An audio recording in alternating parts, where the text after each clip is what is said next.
Good afternoon, everyone, and welcome to our special Pride in Apprenticeships webinar, where we're going to be breaking down some of the myths about Pride and also giving you some practical steps about what you can do to be an ally, support your colleagues, support your workforce, and support the community, the LGBTQI plus community that work for you and within the wider community.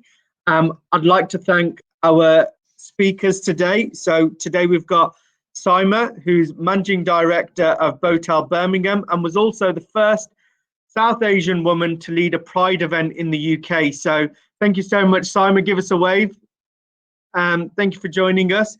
We've also got Joel Roach, who's a business management apprentice at Microsoft, is also the LGBTQIA plus employee resource group board member, bit of a mouthful that one, and he's also the chair of the Apprentice Council at the Association of Apprentices. So lots to learn from today. And then last but certainly not least, a good friend of mine, Noel Dunn, Director of Creative Alliance, the UK's leading independent learning provider for creative and cultural sectors. So thank you to all of our guests for taking the time out to be here, and to everyone who's tuned in as well. You know, it is the end of Pride Month, but we don't want it to stop here. And that's why I've specifically put this webinar on the last day of Pride Month, just to remind everyone of the importance of Pride and how we can be allies and supporters of such an important cause, because everyone should have the right to be who they want to be, and no one should be judged for that. And when we look at diversity, and you know, we are the BAME Apprentice Network, and you know, the buck shouldn't just stop at gender, it shouldn't just stop at disability, it shouldn't just stop at race.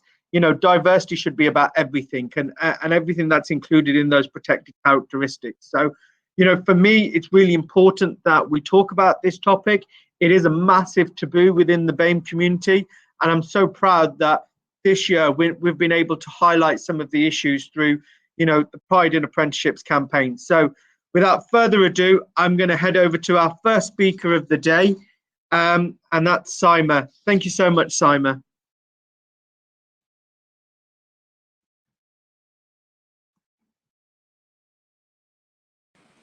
Hello everyone, thank you for having me. So my name's Saima, my pronouns are she, her. I identify as a queer Muslim woman and I am an able-bodied individual. So when we think about Pride, what is Pride? Pride is the month where we celebrate the existence of queer people, the LGBTQI community. Pride is traditionally celebrated during the month of June, and that is as a direct result of Stonewall riots that happened in the USA. During Pride Month, people protest, they celebrate, they have parades and marches, rallies, commemorations all over the world. And when we think about the USA, just to give you a general overview, homosexuality was decriminalized in 1962, and the Stonewall riots happened in 1969, and that was a direct result of police brutality, and our community decided to fight back. And I think it's really important that we understand that it was our trans members of our community that started that protest and were the ones to throw the first brick. And then Pride was formed itself through the 70s. It was initially named Gay Liberation. And then it was in the 70s and 80s that people started calling it Gay Pride. And now we just call it Pride. I think it's also important to recognize that in the UK, homosexuality was decriminalized in 1967. However, it was Margaret Thatcher who introduced a clause called Section 28, which was basically saying that you, as a civil servant, you cannot be seen to promote homosexuality, whatever that means. And that was in 1988. So even though homosexuality had been decriminalized in 1967, Margaret Thatcher then brought in Section 28 in 1988. And it was only in 2000, in June 2000, that the Scottish Parliament got rid of Section 28. And it was 3 years later, in 2003, that the UK Parliament followed that. And if you just think that in the context of a civil servant, You know, a queer person with children, they were not allowed to even talk about their existence. So obviously I am a queer Muslim woman, so I really wanted to talk to you about intersectionality. So what is intersectionality? Intersectionality is just a way of describing people who may identify themselves with many labels. So for example, you could identify yourself through race, sexual orientation, gender identity, your nationality, a disability. And the dictionary definition of intersectionality is the interconnected nature of social categorizations such as race, class, and gender as they apply to a given individual, regarded as creating overlapping and interdependent systems of discrimination or disadvantage. So, as I said to you, I am a queer Muslim woman, and I have experienced more racism and Islamophobia from within the queer community, with a predominantly white community telling me that, oh, hold on a second, you can't be queer and Muslim. Now, these people don't have my lived experience. If I was having that conversation, say, within a Pakistani Muslim community, then perhaps it might have been a bit easier because we've all got the lived experience. And one thing I can say to you is I publicly came out in 2019. I am living amongst the community that brought me up, and this community are coming with me on this journey. So I think there's a lot of misconceptions when people think about the existence of queer people who don't quite necessarily fit the British stereotypical model of a white queer man, a cisgendered queer man. So how can you have an inclusive approach to your apprentices and in the workplace? What you have to think about is your network inclusive and proportionally representative of the LGBTQI community? So if you have boards, if you have certain strategic groups, have you got proportional representation for that? So what you've got to understand is the lived experience of a queer person of color is going to be very different to the queer experience of a white person. There are inherent privileges that we all have to recognize. Another thing you will have recognized, I introduced myself with my pronouns, which are she, her. I think it's very important that all workplaces encourage the use of pronouns across your network. So can you have a policy change of including pronouns into your signatures? Also, when arranging meetings like this, or public forums, when people introduce themselves, I think it's very important that you introduce yourselves with pronouns, because that then makes people feel more comfortable and your space is more inclusive. Also, is your DBS process trans friendly? That's something that we could go on for a long process, but it's worth thinking about the fields you put in as well. So can you improve your application process to be more inclusive, allowing gender fluidity? So for example, can you leave fields blank and let people fill in what they feel is best if, for example, the common misconceptions might not fit their gender identity? And I think the most important thing for me as a queer Muslim speaking to you now is that you need to understand that not everyone is as comfortable as I am to talk about their gender identity or their sexuality. There's a lot of nuances involved when we have these conversations. So it's really important that you create safe spaces so that when people are talking, or when people may be struggling with their sexuality or gender identity, you don't need to push them to talk about it. It's okay if they don't want to talk about it, but you need to make sure that there's safe spaces and there's people who they can relate to and can speak to. As a queer Muslim, there are some fantastic organizations in the UK, an organization called Iman, Hidayah, Nazim Mat Foundation. These are organizations that might be able to help you, that will be able to help you create a more inclusive policy within your workplaces. So I am on Twitter. My Twitter handle is Mcsaima, Mcsaima. If anybody wants to stay in touch or has any questions, whatever the question, I'm open to debate. So I'm going to hand it over to the next speaker now. Thank you for having me.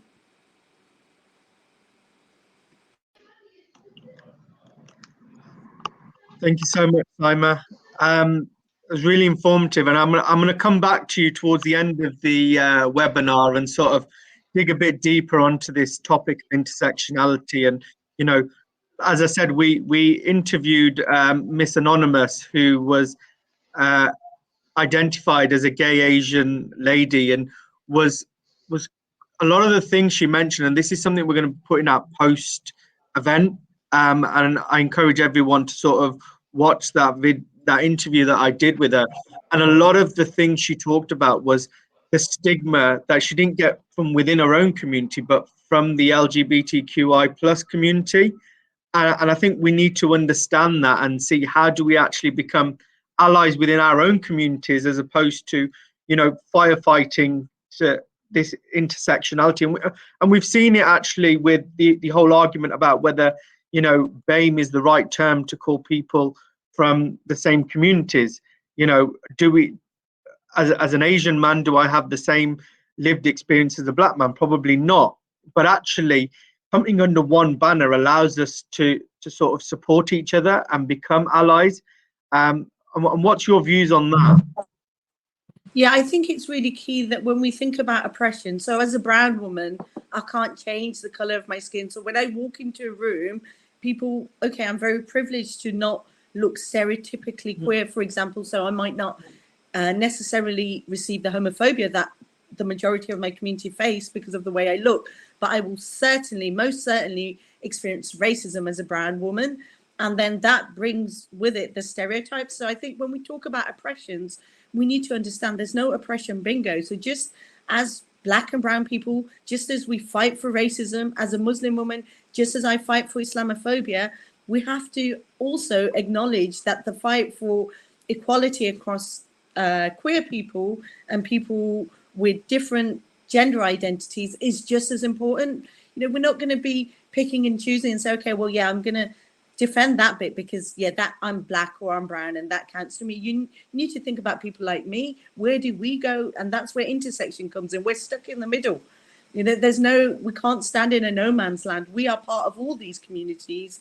And I think we need to embrace that. So I think the key thing is, just as we understand racism, we need to understand that homophobia and transphobia is just as important.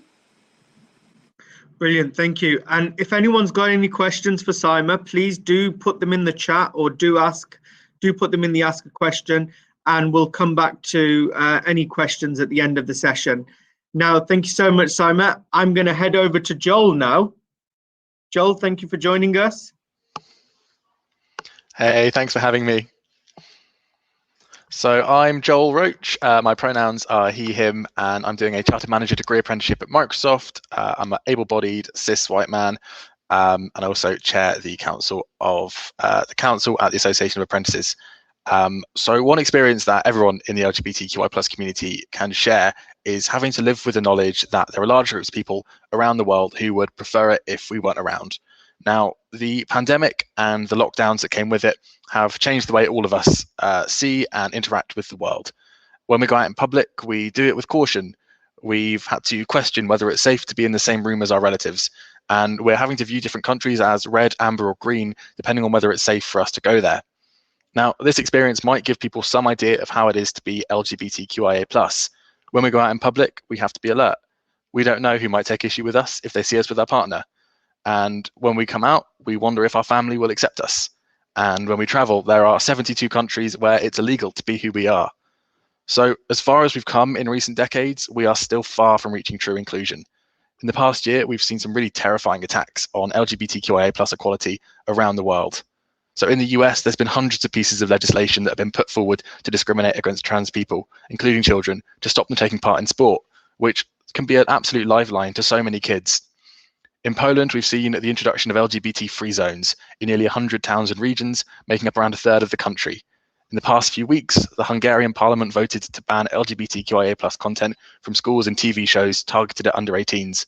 Only one MP of the whole parliament voted against the bill. And in the UK, funding, which was previously given to schools to combat anti-LGBTQIA+ bullying, has stopped.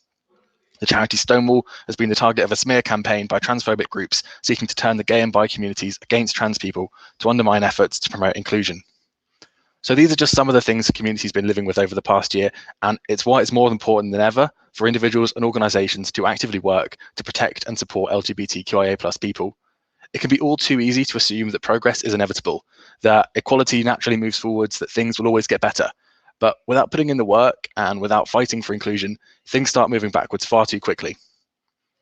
So with all these challenges, it's so important that organisations drive an inclusive culture so that LGBTQIA+ people don't need to face the challenges and discrimination that exist out in the world when they're at work. And there's several ways to drive this.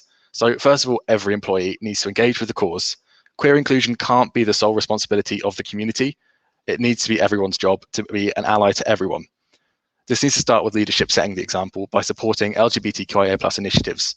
That means showing up to events, engaging in challenging conversations, and committing to learning, especially when it gets difficult and especially when it pushes you out of your comfort zone. Where possible, in most organisations it is, this work should be backed by financial support. There can be donations to LGBTQIA+ charities. There can be funding guest speakers to educate and inspire employees, and you can put on events to bring the community together to establish a strong support system. It's really important to differentiate between supporting initiatives and taking control of them. Leaders, particularly straight cis leaders, need to listen to queer employees to understand what they need and then provide the platform and resources for them to achieve it. A platform is a powerful tool for inclusion. In my organisation, the most progress has been made and the most learning takes place when queer employees and guest speakers share their experiences. When these experiences are shared, it's useful to have a place for people to share what they're learning and how they're reacting to the experience. So getting people engaged in chats and post-event calls is a big help. It lets the queer community know who their biggest allies are, and it enables more perspectives to be shared, and it strengthens the learning that takes place. Of course, in order to hear from queer employees, you need to hire them in the first place. Organisations really need to be thinking about how they can attract LGBTQIA+ talent, both to their industry as a whole by reaching out to young people and to existing talent by working with LGBTQI+ networks and being visible in your support for the community. Of course, as Simon's pointed out, this needs to include intersectionality. If you're only attracting, white cis men that happen to be gay, you're not doing everything you can to be inclusive to the community. You've really got to push the boundaries and think about who aren't we including, who isn't sat at the table and who doesn't have a voice, and then really seek out those voices. You also need to think about, with the LGBTQI+ community, people who aren't out. So often, queerness isn't visible. Sometimes it is, sometimes it isn't. But, you need to be making that effort regardless, which can be challenging for organizations who often like to measure everything. They like to have a nice box where they're saying we've got X percentage of queer employees, and that's not always possible with this community. So you've really got to do this work regardless of whether or not you can prove it. You've just got to do it for the sake of doing it, which is, it's an important thing to do. It's a sort of moral imperative that you've got to do regardless of your targets, regardless of your data, all that sort of thing. You've just got to put in the effort. Now, being visibly supportive of the LGBTQIA+ community can be challenging. Not only can you alienate people who would rather you were apolitical, but if you claim to be supportive without backing it up with actions, you can find yourself accused of performative allyship. Now, performative allyship is something we see throughout Pride Month as companies who do nothing or very little to support the LGBTQIA+ community add rainbows to their logos or release merchandise branded with rainbows to attract queer customers. These actions do nothing to support the community or to progress inclusion. Now, the European Football Association, UEFA, refused to support the community in the recent football match between Hungary and Germany, where the city of Munich requested to light up the stadium with rainbow colours in protest of Hungary's new and oppressive laws. After the match, UEFA added a rainbow to their logo and posted onto their social media about how much they support the community. Now, this is a perfect example of performative allyship. An organisation fails to step up when it matters, but then claims to be an ally in the interest of preserving their brand. So we've all got to do better than UEFA have in the last weeks. We need to step up and take a stand and fight for equality. Importantly, we need to move away from seeing LGBTQIA+ as a political issue and see it as the moral issue that it is, so that we can all work towards it without worrying about the consequences of our brand, without worrying about our organization's reputation. It's something we all need to work towards regardless of the consequences. And failing to step up is an acceptance of things moving backwards, because doing nothing is actively doing something to progress hate and to progress transphobia, homophobia, biphobia. So it's all well and good me saying that these are the things organizations need to do, but we're not all in a position to make those changes and drive inclusion at that level. So how can we make a difference as individuals? Now, apprentices are uniquely placed to influence upwards in their organization, to make it clear to the leaders around them that LGBTQIA+ equality is a priority that can't be ignored. We can raise awareness for key issues, encourage inclusive hiring, and address discriminatory behaviours we see in the workplace. Now, this starts by doing the learning yourself. It's important to be aware of the issues, the challenges, and the ways to make progress. So take some time to educate yourself so you can be an effective ally, and then pass on what you learn to others. Once you've done that, you can speak to your manager, the people around you, about ways to make your organisation more inclusive, suggest initiatives and different ideas to see how you can make progress at your own company. We can also be allies by calling out discriminatory behaviours and microaggressions that we see and hear at work. This bit can be difficult and daunting, especially if you're speaking to someone more senior, but you can approach these situations from a supportive place, as someone looking to help the person become more inclusive by pointing out when they've made a mistake and letting them know how they could get it right. As uncomfortable as these conversations can be, it's far more uncomfortable being the LGBTQIA plus person in the room when someone gets it wrong. Finally, we mentioned pronouns earlier. Now, that's a great start by sharing your pronouns, and that creates an atmosphere where people are comfortable to share. The other part of that is paying attention to other people's pronouns and then respecting them. So if people do start using their pronouns on their email signature or on Teams or on Instagram or LinkedIn, make sure you pay attention to them and try to use the right ones where possible. If you get it wrong, apologize for your mistake and move on. So there's a lot of things we all need to do. We all need to step up. We all need to engage with these conversations and take on these issues. So hopefully after this event, you'll go out there and get started. And with that, I'll pass back to Kasim. Thank you so much, Joel. I just want to ask you a few questions actually before you disappear on us. It's really interesting you brought up the whole issue of UEFA. We've seen where players have, taken a stance about what they believe in, specifically when it's come to sort of Coca-Cola and Heineken. Pogba moving the Heineken bottle out the way, and Ronaldo saying, I don't believe in Coca-Cola, drink water. And it's interesting that, this dynamics has been happening. And then, we've seen issues with taking the knee, fans booing the taking of the knee, and all these issues that are going around. And, how does it make you feel when you're seeing stuff like this? And, what needs to really change? Where does the change start from?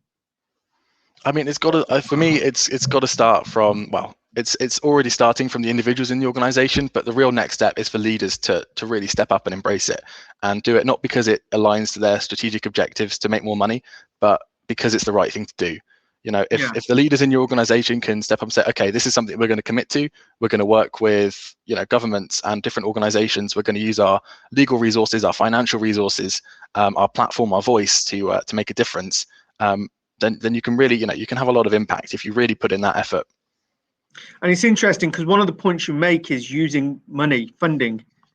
Funding is really important, where, a lot of these projects we've seen over the pandemic, a lot of things that get pushed to the back are your sort of D&I and things that, companies don't see as a priority at the time. So funding for those sorts of things tends to sort of drop a little bit. Have you seen that within organizations, and do you feel that actually, more priority needs to be put on these things, mental health awareness, whether it's DEI projects? Is that where the money needs to be spent when it comes to sort of creating a cultural environment where employees feel better and happy to work for an employer? So yeah, it can be really easy for an organization to say, well, we don't know much about the LGBTQIA plus community, so we're just going to try and stay out of it because it's not our area of expertise. But there's organizations out there that do specialize in it and that do know their stuff. So work with them, put money into LGBTQIA plus charities and organizations, bring them into your organization to educate you. There's a lot of ways you can spend money in a really great way, and put it to really good use, beyond largening the wallets of shareholders. There's much better places you can put that money. Definitely. And I think we're all on a journey of learning, and I myself have learned so much this month by just embracing all the information that's out there. And I think, it's fair to say there's enough information out there for anyone that wants to learn.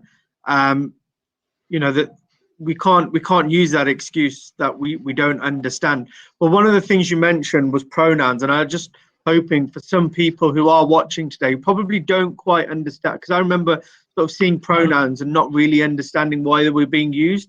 But just for the benefit of those watching that, again, like myself, didn't understand or don't understand at the moment, the importance of pronouns and the difference it makes, are you able to just share that with our audience, please?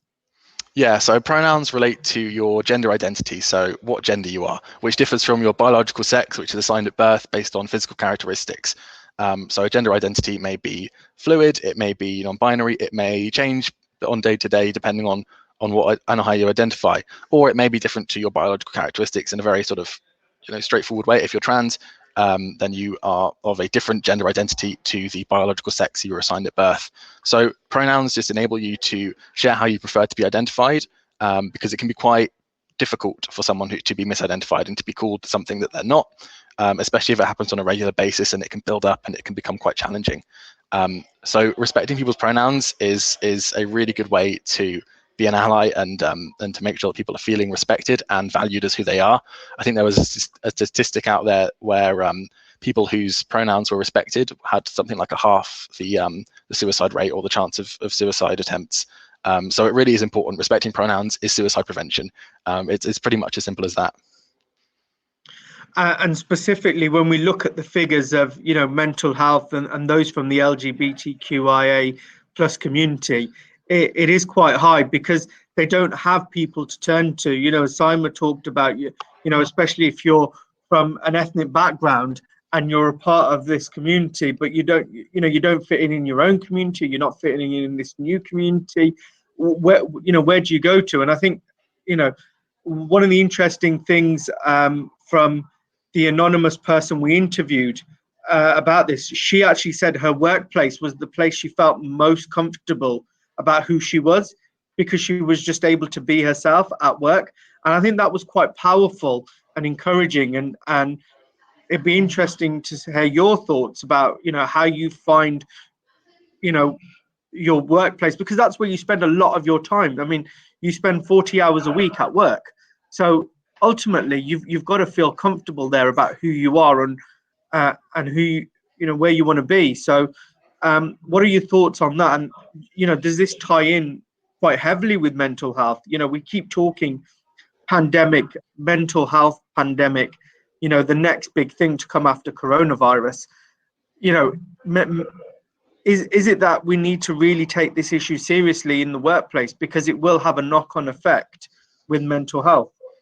Yeah, so I mean, first of all, in the UK, it's absolutely important for people to feel included at work, and it's something we need to think about as we start going back into the office. Previously you had a bit of distance. You can do it over the phone, you can do it through a Teams or Zoom call, and you can have that that bit of a separation between you and the workplace. I've known trans colleagues who have found the process of transitioning much easier because they've been working from home and they don't have to do that in a very public space, and have their transition open for everyone to sort of see and comment on. So as we go back into the office, we need to think about how we're inclusive, how we embed these behaviors. And something we also need to think about, if you're working at a large organization with presences in different countries, particularly in the various countries where it's illegal to be gay or have other identities, how do you create a workspace that's inclusive there? And you can use something called an embassy model, where you establish, okay, this office is going to be an LGBTQI plus inclusive zone, regardless of the laws and the practices in that country, so that your queer employees can come there and they can be safe and they can be who they are. Maybe they won't be able to do that in public just yet, but at least they'll have their workplace where they spend a huge amount of their time, where they can be their authentic selves. No, brilliant. Thank you so much. Debbie's just put a note in the chat. Hi all, we gathered feedback from our apprentices over the past year, and many of them cite that employers are hit and miss in terms of understanding these topics and embracing/promoting a diverse environment in the workplace. They need further support and training, and it is our role as providers to support them within this. So Debbie, thank you so much for your comment. And this is something actually we're moving on to now, where Noel's going to be talking about what can we do as both employers and providers, and specifically as providers to support our employers to become more inclusive. Joel, thank you so much. Please do stay on the line. We're going to bring you back at the end for some questions. But now let's just head over to Noel. And Debbie, thank you so much for that question and that point that you've made there, because I think it ties in really well to what Noel's going to be talking about now next. Thanks, Kazim. Well, firstly, thank you so much to Simon and to Joel for such eloquent point that they made. I fear that I'm likely to just fumble and ramble my way through what I'm going to say after hearing such eloquence. My name's Noel. My pronouns are he, his. I am able-bodied, but not always able-minded. And I think my sexuality might have contributed to that over the years, coming from an Irish Catholic background. I identify as gay because I've always loved one of the first things that when I was coming out that somebody said to me, that gay stands for good as you.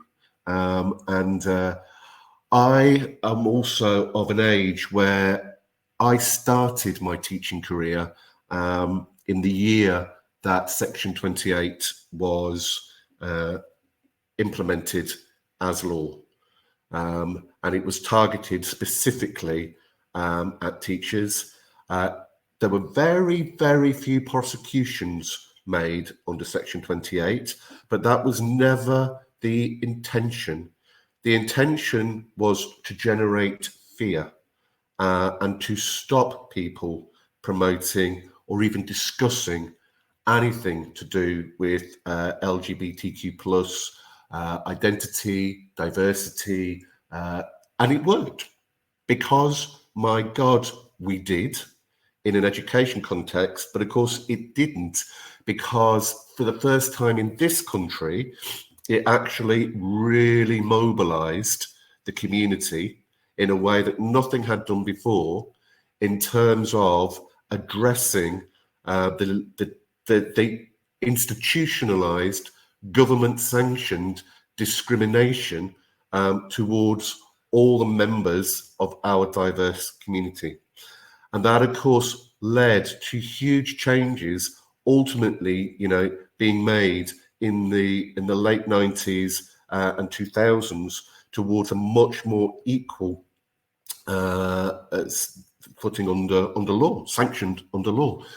The danger, of course, that we now have is, and I'm guilty of it myself, having been through it, is complacency. It's that notion that, well, what's the fuss about? Why do we need to still address this issue? And of course, that is something that we do meet. We do meet in terms of attitudes amongst those who would still want to discriminate. Is like, just shut up now, will you? You've got what you asked for. Enough already. But as both Simon and Joel have pointed out, that these are hard-won and very recent victories, because it has been a struggle, it's been a fight, and it's been a victory. These have been hard-won, and there is equally hard lost, as we can see, and Joel's very right to point out, that we can see in members of the European Union. I mean, I find that gobsmacking, but anyway, that's another issue. So in all of this, I sort of just wanted to put that context that we know there are clear and evidential discrimination under other protected characteristics, and it can be assumed that the discrimination against those within the LGBTQ plus community are largely addressed, but they're still there. They are still there. They're just maybe a little bit more disguised, I suppose, is what I'd say. I mean, certainly, it is still there. I mean, myself and my partner, who also runs Creative Alliance with me, we were recently, I had to ask Google to take down a Google review, which seemed to be supportive of our sexuality, but most definitely wasn't. And also, the reason I asked for it to be taken down is that our sexuality is nobody's business, especially on a platform like Google. And this is one of the points I want to make in terms of moving forward to ask what Kazia asked me to address, is that everybody's lived experience is different. And there is a requirement of us as employers, because I'm both an employer and a training provider, to respect where everybody is in their own journey with their sexuality. Now, I was reminded by just thinking about Section 28 about the many older members of the community back in when I was in my 20s, in the 80s, who had come through the 40s, the 50s, the 60s, and all of that experience, and, you know, the internalized homophobia that they had just absorbed through decades of hearing those messages. And we mustn't forget that there are many people from our diverse communities who will be similarly internalizing a lot of homophobia from their own experiences of growing up in particular cultures, experiences, or backgrounds. And so respecting that not everybody in your organization is going to be out, is going to be loud, is going to be proud, and will be possibly very, very silent, is essential. Because without that awareness, you can make all sorts of conscious and unconscious assumptions about people. So I was asked by Kasim to sort of talk about how can learning providers improve their delivery to ensure it's inclusive for all. Well, so I think the first thing is just listen. As training providers, we often feel that we've got to speak. It's the danger of all teachers, really. We tend to think we've got to speak rather than listen. And actually, of course, we all know the most effective teachers, the most effective teaching learning organisations are those that actually prioritise listening rather than speaking.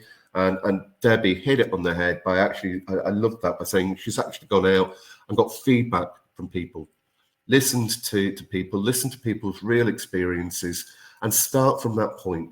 And also, once you've engaged in listening, make it really clear that you welcome feedback. Not everybody is going to get it right first time or even every time. I certainly know in my organisation, we don't get it right at all. We need to be open to being saying, guys, you could have done that better. You know, I don't want to be shouted at. You know, shouted really doesn't help anybody make any improvement. So, you know, it is actually, as Joe was pointing out, having those conversations to say, do you know, you could have said this differently, you could have done that differently, you could have, you know. So there is developing a culture of internal challenge within the spirit of forgiveness and understanding and accepting that people might be well-intentioned but not always get it right. That's absolutely fine. But there's also, as we know, that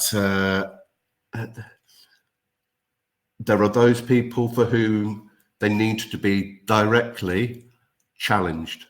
And we do have employers like that, particularly those employers that are run by, and I am stereotyping, but listen, I've worked with hundreds and hundreds of employers now over the years, and tends to be the straight white man who has set up his organisation and runs his organisation in a bullying fashion, but he doesn't think it's bullying because he calls it banter.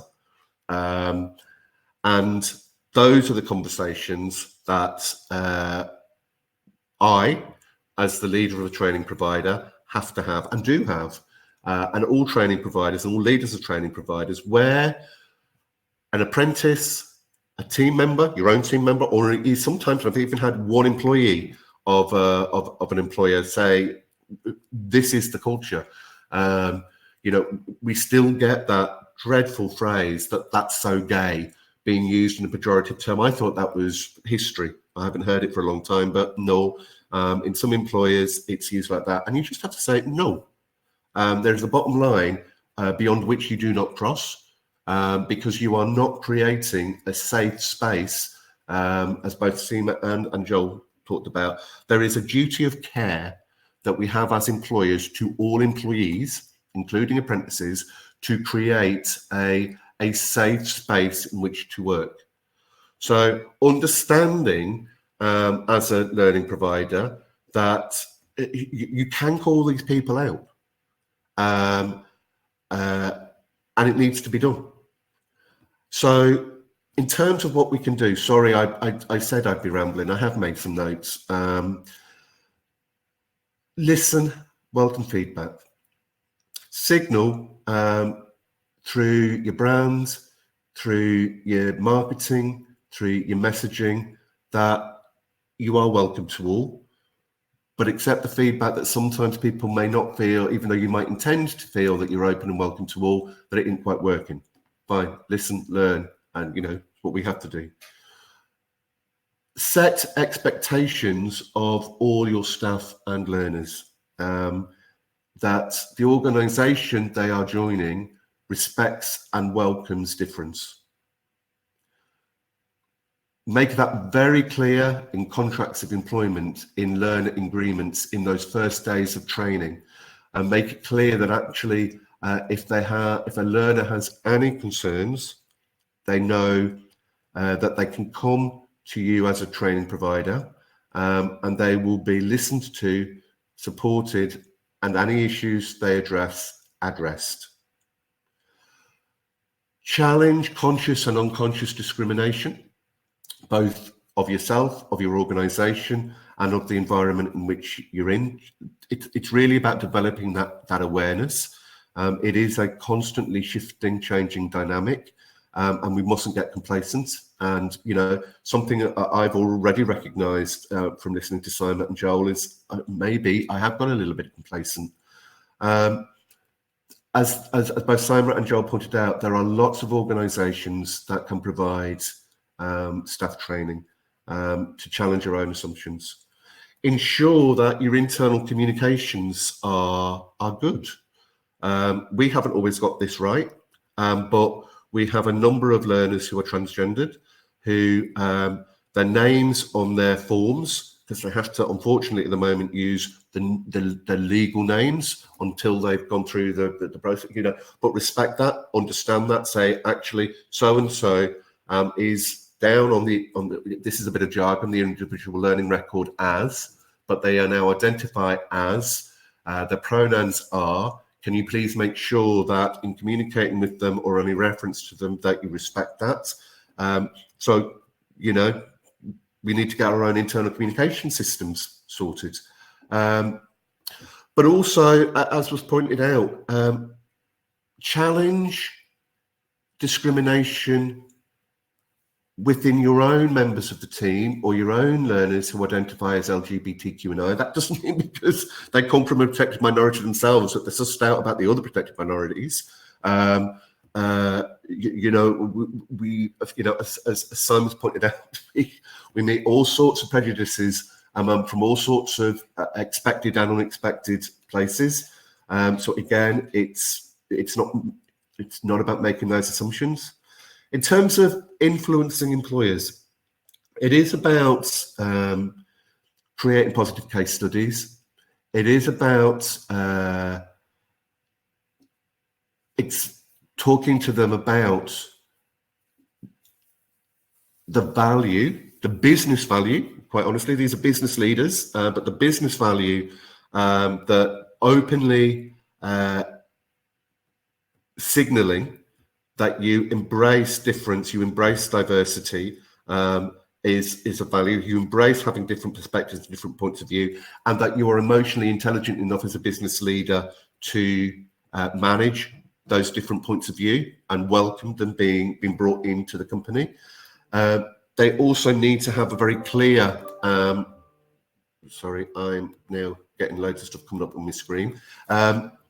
They also need to have very clear policies in place to challenge discrimination so that they are creating a safe workspace, open up conversations and ensure learners feel fully supported to raise any issues, any concerns, but also encourage those that want to to share their experiences with others, creating those forums. I think there is a challenge we all need to make about how we use forms. The education learning sector is just full of paperwork, and that's something that I've had to rethink now. Just when Simon was talking about blank forms, I think I need to go back and look at hours. And what do employers need to do? Just don't take things for granted. Listen and check with your team and develop your own consciousness. Listen, if you start with just developing your own consciousness, you'll start to make the right decisions. I think I'm going to finish on that, really. Just be more conscious, and that's what I've learned from today's session. And I really want to thank Kazim for organising it. I think this has been a fantastic event to close Pride Month. Thank you. And thank you, Simon. Thank you, Joel. I've learned a lot just from listening to you two speak today. Thank you so much, Noel. I think you hit the nail right on the head, and I think this comes with everything when you're talking DEI, and it's think about within yourself, what are you thinking? What are your unconscious biases? You know, yeah, there's the conscious bias, but there's a lot of things, and you know, you talk about that term, that's so gay, and I'm going to hold my hands up. I'm guilty of it. We grew up in an age where that was normal. And it was normalized, and it shouldn't have been normalized. And I think we've got to be open with ourselves, and we've got to reflect on what we've done wrong as individuals as well. So I think, you know, one of the reasons I wanted to do this Pride in Apprenticeships, because I didn't feel I knew enough to actually, you know, go out there and be an ally for the LGBTQIA community, because I didn't have the knowledge. And actually, by putting on Pride in Apprenticeships, it's allowed me to take a journey within myself to see, you know, what have I done to be an ally? What are the mistakes I've made? And, you know, one of the things that I am ashamed of, and, you know, as you mentioned, was using that term so loosely, like it just doesn't mean anything, you know, calling something gay as if, you know, and that was, you know, as you said, you know, growing up in the 90s, it was normal. You'd hear that all the time. And actually now, as an adult, looking back at that kind of behavior, I'm quite ashamed of it. But the most important thing I say is, if, you know, it's one thing you make a mistake, but if you can learn from that mistake and go forward and influence others, then you're onto a winner there. And I think my other issue comes with, you know, I was quite scared to actually go out and do this campaign, and I'm going to talk quite openly about this, because I think it's important to understand, you know, why we're all here today. Because I don't come from an LGBTQI background. You know, I don't really understand a lot of the nuances that Simon's mentioned, that Joel's mentioned, that even, you know, your good self's mentioned, growing up as a Catholic in Birmingham, you know, and I know there's a lot of similarities when it comes to religion and, you know, the life choices you have to make within your community. So for me, this was quite liberating to actually come out and talk about it and actually be a real ally and put something out there that I felt I was trying to make a difference. Now, one of the things I always find with some of these things is we tend to sort of judge an organization or a brand when they try and make a difference. And we're quick to call it tokenistic. But I always feel that as brands and as organizations, we have to start somewhere. And sometimes, you know, that first stepping stone can be tokenistic. But what we need to do is, where we feel things are tokenistic, we have to support organizations in saying, well, look, we appreciate what you're doing. We can see where you're going with this, but this is where you're wrong, and this is where you need to do more. And it comes back to your point about keep learning, keep going out there, keep listening. You know, we've got 2 ears and 1 mouth, and there's a reason for that, because we need to use these more than we use this. And again, you know, thank you so much for the value today. And I'm just going to invite everyone else back on, actually, because I think, you know, this is the opportunity for us all to sort of add our final bits to today's session. But we've got a question here, and I think Simon might be best fitted to sort of answer this, and yourself, Noel, in terms of, you know, LGBTQ is now being taught within schools, which is fantastic. You know, we're all learning about British values, and I think the question Craig's asking, for me, and my understanding, it does fit within British values, which is respecting people from all different protected characteristics. And even though, you know, Craig's mentioning that, yes, it is happening in schools, it should be happening in adult education anyway, because we follow the same principles under Ofsted as you would in a normal circumstance. So is there anything you want to add to that, Noel? No, actually, I think you've got it there, Kasim. It is covered. You know, we do have statutory responsibilities, but also that means we're accountable as well to when we are highlighting the prevent agenda and British values, that challenging all forms of discrimination against all protected characteristics is our statutory duty to do. So let's not hide behind it, really. I was just going to add to that. I'm not sure prevent is the right place.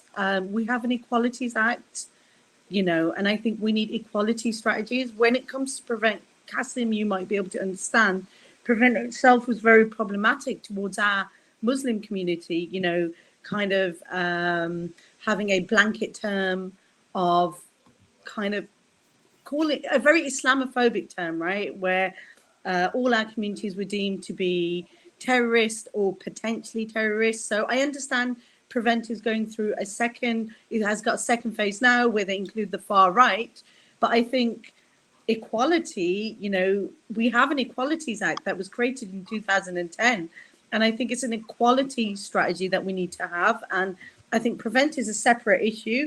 And I don't think we should get muddy the waters in the sense of, you know, there's an issue with terrorism, but just equality of queer existence is a separate thing. I don't know, I might be wrong, Noel. Yeah, so I think it is a little bit more nuanced than that, because really prevent is about any form of extreme thinking or behaviour. And for me, I absolutely agree that it's about equalities, but also I recognise that as a training provider, when Ofsted come calling, they will be they will actually be asking our learners, what do they understand about British values? What do they, you know, they won't be asking about what do they, well, they will actually be asking about equality and diversity. You know, that is true. And yeah, actually, you're right on just naming that. It does get conflated, and it shouldn't get conflated, and it should be separated out. But I suppose for any reluctant provider who's been a little bit wishy-washy on the equality and diversity stuff, they can't avoid it with the British value stuff. I suppose that's what I'm saying. But you're right, it shouldn't be conflated. You're absolutely right. I think mixing prevent and equality and DEI they're completely different things, and I don't think we should be comparing what happens. And I think, you know, I agree, Debbie. I'm not quite sure. I think we need to focus on all issues of DEI, you know, and this is why, you know, as an organisation that does promote BAME and participation in BAME, I'm quite passionate about tackling not just BAME, but also, you know, as we've done today, the LGBTQ community, pride, you know, neurodiversity is going to be massive in the next couple of years. So, you know, this is going to be the next thing that I'm going to be focusing on as an individual, because, you know, dyslexia, autism, all of these issues, ADHD, all of these different things that, you know, make up protected characteristics need to be addressed, and they need to be addressed equally. And that's where the word equity comes into play. And I hope, you know, that collectively as allies for each other, we can make a difference. And I feel like, Joel, you've been left out a bit on this part of the debate, but is there anything you just want to finish off on before we end today's webinar? I mean, I think there's definitely a place to think about how we can build in equality and diversity and inclusion into apprenticeships. I think if you look at the work they're doing at the moment with green apprenticeships, they've got that sort of sliding scale of this apprenticeship is really focused on this work. That would be sort of D&I practitioners, HR managers, that sort of thing. And you've got the sort of lighter green apprenticeships where, okay, it's not necessarily associated with sustainability, but here's ways you can make your work more sustainable. If we can do the same with diversity and inclusion, like if you're a hairdressing apprentice, you know, you can do some learning about how to interact with autistic clients. You know, you can learn about pronouns. You can learn about all these different things. You know, if you're, you know, I mean, speaking from my experience, I get pretty uncomfortable about having like builders around and, you know, electricians and engineers, because, you know, there's a stigma around that of being, you know, a pretty banterful community, and which is that's obviously probably quite something I daunting. wanted to touch on. Actually, Noel made a really important point about banter, and it exists across, you know, there's certain terms, you know, calling someone a retard, you know, that term now, you know, we used to hear it at school, and, you know, alongside, you know, when we talk about neurodiversity, you just can't use those sort of terms. You know, banter needs to change in the office, and particularly within certain sectors as well. You know, as you said, Joel, you're scared about builders coming round, and, you know, how does someone from an LGBTQI community go into the building profession or a trade where banter is normalized? You know, how do we change that, you know, the approach to banter?